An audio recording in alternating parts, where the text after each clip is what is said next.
Shalom teman-teman. Di sini saya akan menjelaskan tentang rule-based expert system dan juga kasusnya. Dengan saya sendiri yaitu Maria Hello Agustina dengan NIM 411419010.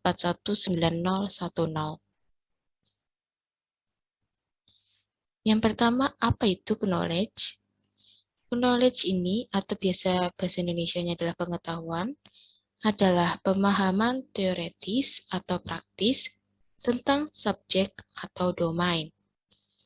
Pengetahuan juga merupakan jumlah dari apa yang saat ini diketahui, dan tampaknya pengetahuan adalah kekuatan. Mereka yang memiliki pengetahuan ini disebut ahli. Mereka adalah orang-orang yang paling kuat dan penting dalam organisasi mereka. Setiap perusahaan yang sukses memiliki setidaknya beberapa ahli kelas 1 dan tidak dapat bertahan dalam bisnis tanpa para ahli.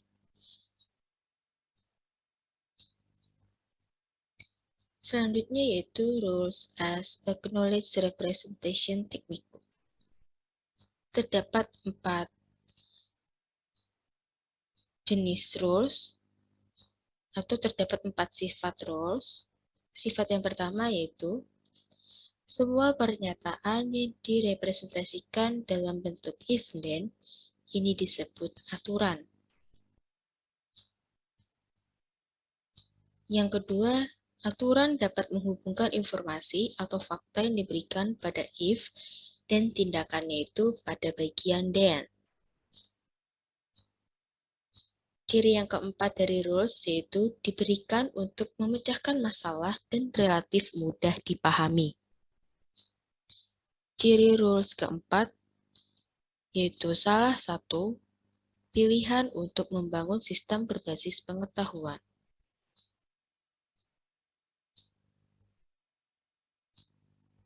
Kemudian, dalam setiap aturan itu terdiri dari 2 bagian.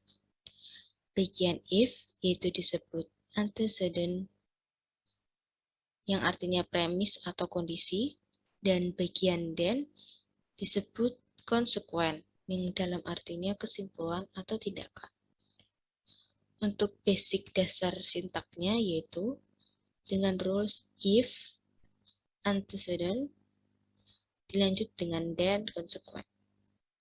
Kemudian juga terdapat rules sintak lainnya. Yang pertama ada if ditambahin and, dan dilanjutkan dengan then. Yang kedua ada if dengan or, dilanjutkan dengan then. Dan yang terakhir ada if dan then-nya memiliki banyak konsekuen. Terdapat 4 istilah dalam rule-based expert system. Yang pertama yaitu pakar. Pakar ini adalah orang yang berpengetahuan, terampil, dan memiliki keahlian terbesar yang mampu memecahkan masalah di area atau domain tertentu. Keahlian inilah yang akan ditangkap dalam sistem pakar. Oleh karenanya, pakar harus dapat mengomunikasikan pengetahuannya, bersedia untuk berpartisipasi dalam pengembangan sistem pakar, dan memberikan banyak waktu untuk proyek tersebut. Pakar domain adalah pemain terpenting dalam tim pengembangan sistem pakar. Selanjutnya istilah kedua yaitu knowledge engineer. Knowledge engineer ini adalah seseorang yang mampu merancang, membangun, dan menguji sistem pakar. Orang ini bertanggung jawab untuk memilih tugas yang sesuai untuk sistem pakar. Lalu selanjutnya istilah yang ketiga yaitu programmer. Programmer ini adalah orang yang bertanggung jawab atas pemrograman yang sebenarnya, menggambarkan pengetahuan domain dalam istilah yang dapat dipahami oleh komputer. Seorang programmer ini perlu memiliki keterampilan dalam membuat program.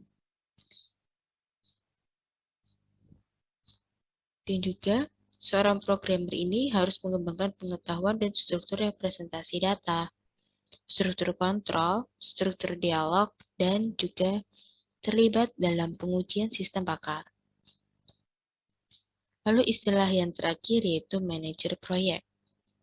Manajer proyek ini adalah pemimpin tim pengembangan sistem pakar yang bertanggung jawab untuk menjaga proyek tetap pada jalurnya. Manajer proyek ini memastikan bahwa semua hasil dan pencapaian terpenuhi. Juga berinteraksi dengan pakar, knowledge engineer, programmer, dan juga seorang pengguna akhir.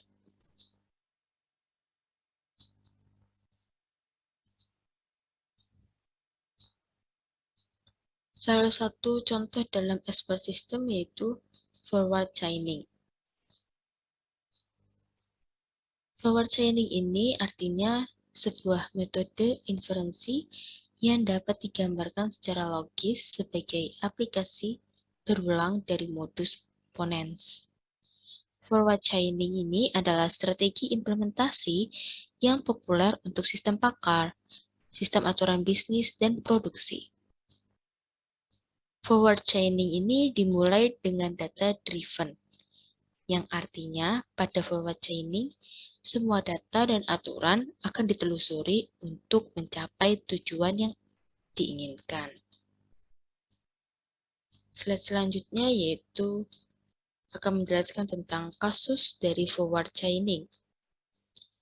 Diberikan fakta yaitu menyusui, beranak, dan berdarah panas. Untuk goals-nya adalah anjing, dan rules-nya yang terdapat 5 rules. Rules pertama, if, menyusui, dan mamalia. Rules kedua, if mamalia, and beranak, dan berdarah panas. Rules yang ketiga yaitu if mamalia, dan berdarah dingin. Rules yang keempat yaitu if menyusui, and mamalia, dan beranak. Dan rules yang terakhir, rules kelima, if mamalia, and menyusui, and beranak, and berdarah panas, dan anjing.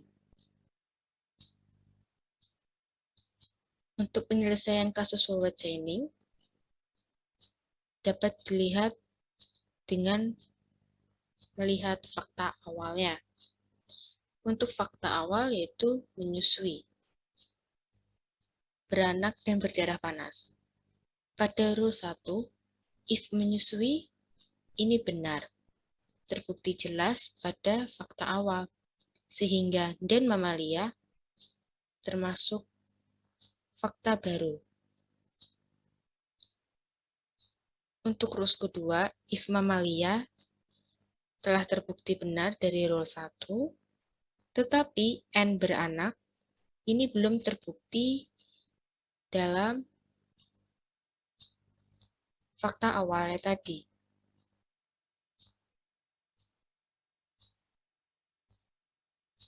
Sehingga belum dapat disimpulkan ini adalah berdarah panas. Nah, terdikat aja.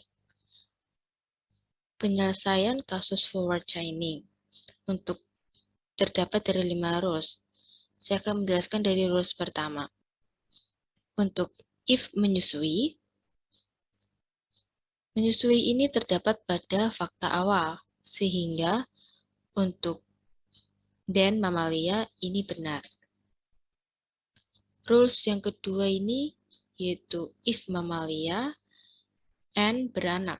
Untuk mamalia telah terbukti benar, yaitu dilihat dari rules yang pertama. Dan untuk N beranak, fakta beranak telah terdapat pada fakta awal, sehingga dan berdarah panas ini benar. Lalu yang ketiga ini adalah if mamalia dan berdarah dingin. Ini salah karena fakta awal yang ingin dicari adalah berdarah panas. Sedangkan mamalia juga terdapat yang berdarah dingin.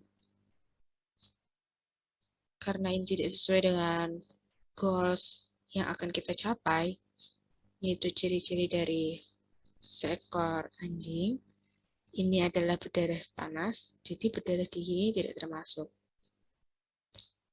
Rules yang keempat yaitu if menyusui and mamalia. Untuk menyusui dan mamalia telah terdapat pada fakta awal, sehingga dan beranak disebut benar. Untuk rules yang kelima, if mamalia and menyusui and beranak and berdarah panas, untuk fakta mamalia menyusui, beranak, dan berdarah panas ini telah terdapat pada rules 1, rules 3, dan rules 4. Telah terdapat pada rules 1, rules 2, dan rules 4. Sehingga untuk rules 5, untuk mamalia, menyusui, beranak, dan berdarah panas, menghasilkan anjing ini terbukti benar.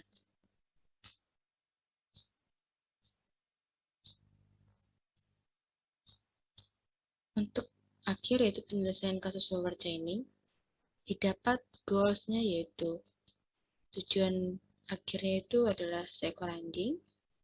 Untuk fakta awal yaitu menyusui, beranak, dan berdarah panas. Sehingga ditemukan fakta baru yaitu mamalia. Sehingga perkiraan tersebut itu benar. Untuk rules-nya yaitu dari R1 ke R4, kemudian ke R2, dan ke terakhir ke rules 5.